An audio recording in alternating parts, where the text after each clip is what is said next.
Tonight, you will close your eyes and disappear into another world. You will fly, or fall, or find yourself in a room full of people with the wrong faces. You will feel fear so real, your heart rate will spike. And when you wake up, you will forget most of it within minutes. You have done this every single night of your life. So did your parents. So did every human being who ever walked the earth. Back through 10,000 years of civilization, back 100,000 years to the very first person who lay down on the ground and let sleep take them. But here is the question nobody asks. What did they dream about? Not the broad strokes, the real question. Did their dreams feel the way yours do? Were they chaste? Did they dream about people they had lost?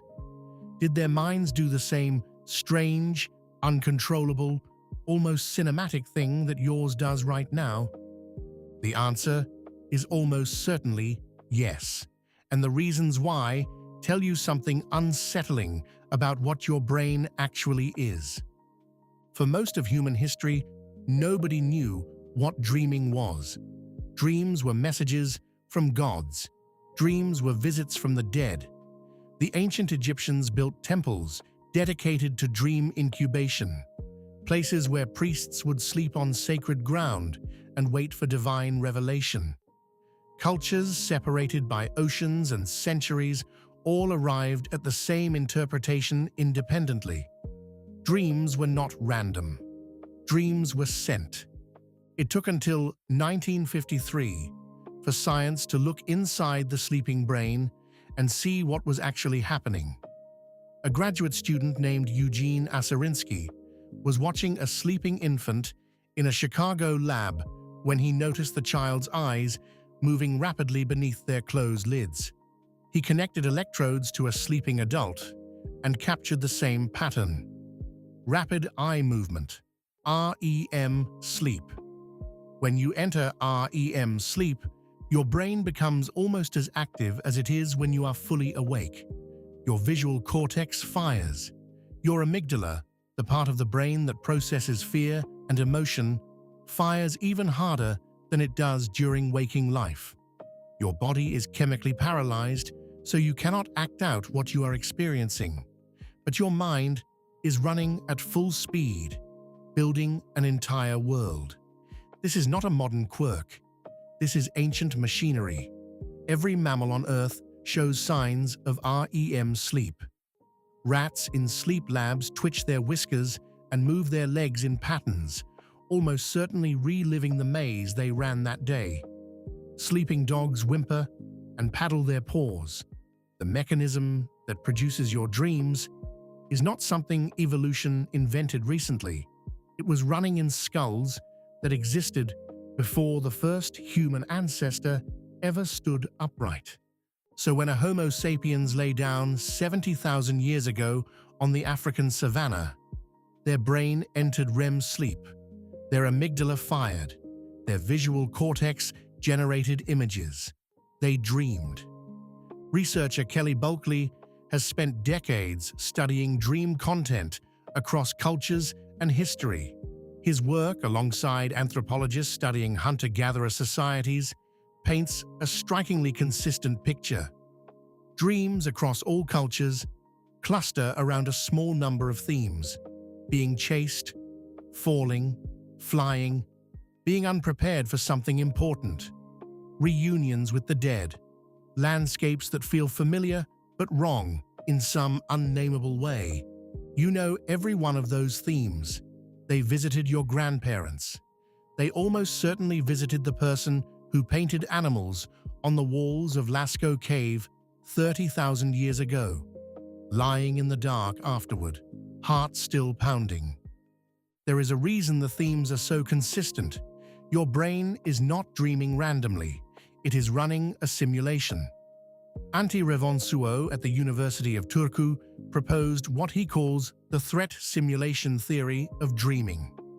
The brain, in sleep, simulates threatening events in order to practice the cognitive and emotional responses needed to survive them. Every predator your sleeping brain conjured, every dangerous social confrontation it ran through was a dress rehearsal for something that might actually happen. In the ancestral world, this was extraordinarily useful. You woke before dawn. You moved through terrain where things could kill you. You tracked animals faster and stronger than you.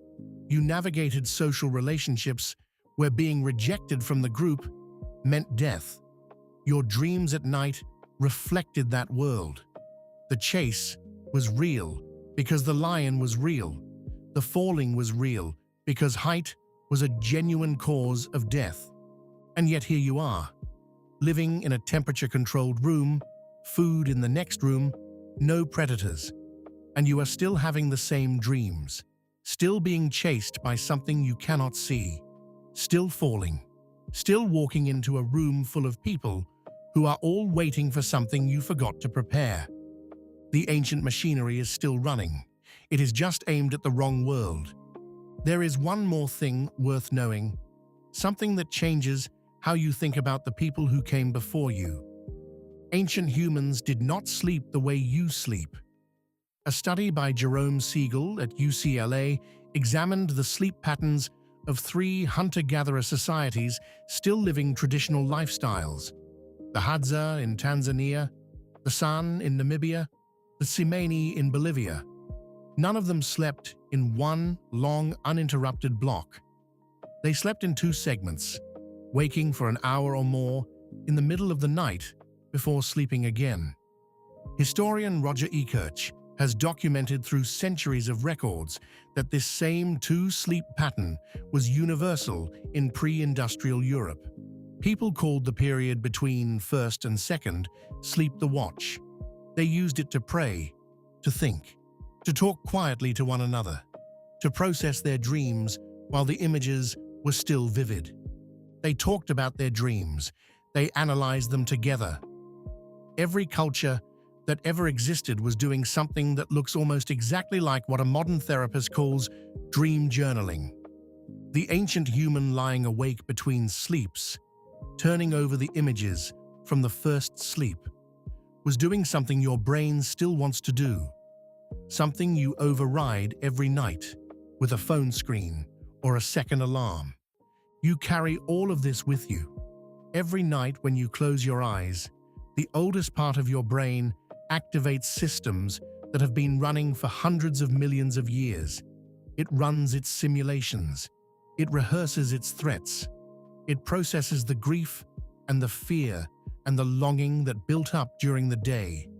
It builds entire worlds out of memory and emotion in a language that predates spoken language itself. The ancient human on the savannah dreamed about the lion. You dream about the meeting. The mechanism is identical. Tonight, when you close your eyes and disappear, you will do exactly what they did. And in the morning, like them, you will wake with fragments dissolving in the light, certain they meant something. That feeling, the instinct that your dreams are telling you something, is not superstition. It is the oldest intelligence you have.